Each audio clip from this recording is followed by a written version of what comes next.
All right, here we go. Super excited for this one. LSU now next on the slate.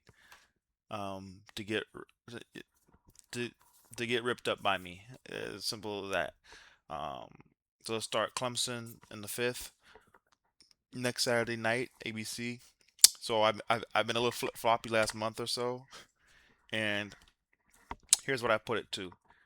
Right now, I think I'm gonna say Vanins is a starter.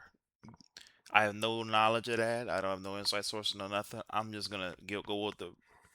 I'm just gonna lean that the fact they're gonna go with the older guy.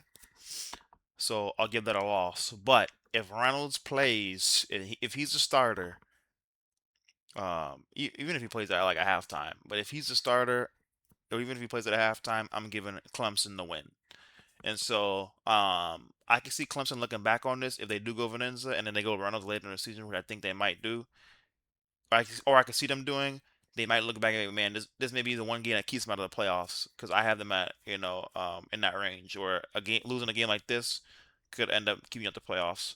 Um, so I'm gonna go win for now. But like I said, if Reynolds plays or starts or even plays like two quarters, like third, fourth quarter, if maybe they go bench Venenza, something similar to what happened with Quinn Ewers at Texas versus Georgia in 24. I could still see, I would probably still lean Clemson. But if Venenza plays all four quarters and does that and start, I mean, I lean LSU. So for now, I'll give LSU the win, but I've already set the parameters, so don't if you watch the video, you know what I'm saying. So I'll give LSU the win. That's one. Louisiana Tech. That's two. At Ole Miss loss. Look, Trinidad Chambliss is my comp is a better Russell Wilson, and that's scary to think about. Um, if you would think him and Keion Lacey are gonna lose that, and that's not just them, but those two dudes. I mean, let's just keep it a buck. They went out there and they beat Georgia. Even though I wasn't high on Georgia, they still won and did it. Maybe big time plays in the clutch. And then you look at Miami. If Keion Lacey didn't get hurt in that game, they might have knocked off Miami. And I love the game Trinidad played. I liked the way the offense looked versus Miami more than I did when the way Mendoza looked versus Miami. Trinidad would have been my number one guy last year. He would have been the number one pick for me for the Raiders if he would have been in this year's draft class. This year he'll be number two for me behind Arch, but he would have been the number one guy over Mendoza, not even close. Going to last year's draft class, there's no way those dudes are losing this game at LSU. Give me Ole Miss. Wouldn't shock me if it's a blowout. A&M. Blake Baker hasn't shown me he can stop Marcel Reed, and that's the big reason why I am not high on LSU this year. And so until he shows me that, I have to believe it. And I'm also not high on Levitt, so as a loss, I think this is where things go hail. I mean, this depends, but I feel like at some point this fan base is going to quit on Levitt's going to quit on this team, and his fan base is going to quit on Levitt.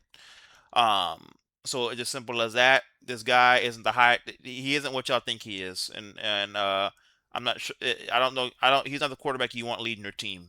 Just from what I believe and what I've known about him and how he handled the Arizona State situation with not showing at the team banquet and that kind of stuff, and didn't really end pretty. And then they didn't fight to keep him. I think I respect Ken Dillingham a lot. Probably a top five coach, top 10 coach for sure. Probably maybe even top five coach for me in my book. And for him to let him walk like that, tells me a lot about Levitt. Um, McNeese, I'm gonna go win at Kentucky. I'm going loss. Again, Blake Baker. I'm not high on him and his staff. Maybe on the D line coach. Maybe that's it. But yeah, I'm not high on Baker. And as much as I love what Lane and them can do, like I said, I can see it's being. We'll see how the offense plays on the road versus Kentucky. But Will Stein's an elite offensive mind, and he has a running back he can lean on at Baxter. He has got a guy like Nick Anderson and Daenerys Gray and some of these guys. They got pieces over Kentucky. They got a quality online. Um, Blake Baker's playing elite offensive minds, or high level offenses. So he's going to show me he can beat those type of minds. And Kenny Minchie's legit. So give me Kentucky loss. Mississippi State loss. Now you're maybe saying why. We've seen that Baker struggles with Camario Taylors and Marcel Reeves and Jalen Monroes and those type of guys. He struggles with those type of guys, and so while I love on the road, we see how Lever played there last year with Arizona State. While I love for him, while I love to pick LSU in the game, at the end of the day, we see how Lever played there, and I'm not even sure if he'll be a starting quarterback by then. And then knowing that Blake Baker has had a hard time He has been able to stop guys like Camaro Taylor, and I like Jeff Levy's too good of an offensive mind for him not to know. It's like, hey, Jalen Milroe, Marcel Reed, we've seen versus Blake Baker led defenses. He struggled with these type of concepts, these type of run concepts, these run fits, and all this kind of stuff. So we're gonna go attack it, and we're gonna have a blueprint for it. I trust Jeff Levy. And so yeah, I'm gonna go Mississippi State, and that's a loss for LSU. Then on the road at Auburn, same thing. Golesh, too good of a mind. They're gonna see that hey, this guy can't stop guys. These guys like Byron Brown with their legs. So I'm gonna go, and then on the road too, big environment. The wheels will have been falling off by then. Give me an Auburn win. So I mean LSU loss, Mississippi State loss, and then here's a big stretch. These three games for sure. I'm seeing three losses. Alabama lost. Keelan Russell and those dudes are too good. DeBoer. I think Rick Blaybaker a new one. I have Texas as a loss. That'll be a big blowout in Baton Rouge. Um, yeah, I'm not concerned. If you can't stop Marcel Reed and Mike Elko, I don't know how the heck you gonna stop Arch Manning and Steve Sarkisian. Let offense, but yeah, I just don't get it. I mean, I don't see it, man. I don't see it. Blake Baker, if you can't stop Marcel and Jalen Murrow, I don't know how you're gonna stop Arch Manning. I just don't see it. And that Pickett dude, and that DJ Pickett dude on this, that took the number 5 jersey number. Yeah, we gonna pick on him. All LSU fans, let him know. Texas, we coming to pick on him. November 14th, he's getting picked on November 14th in Baton Rouge. That's a loss. And then at Tennessee, again, tough home environment. Faison Brandon will be in game 10 or game 11 by then. And so that freshman kind of thing will pretty much have been worn off at that almost to that point, really. And so I think he'll be starting to see a better version of him, a really good version of him.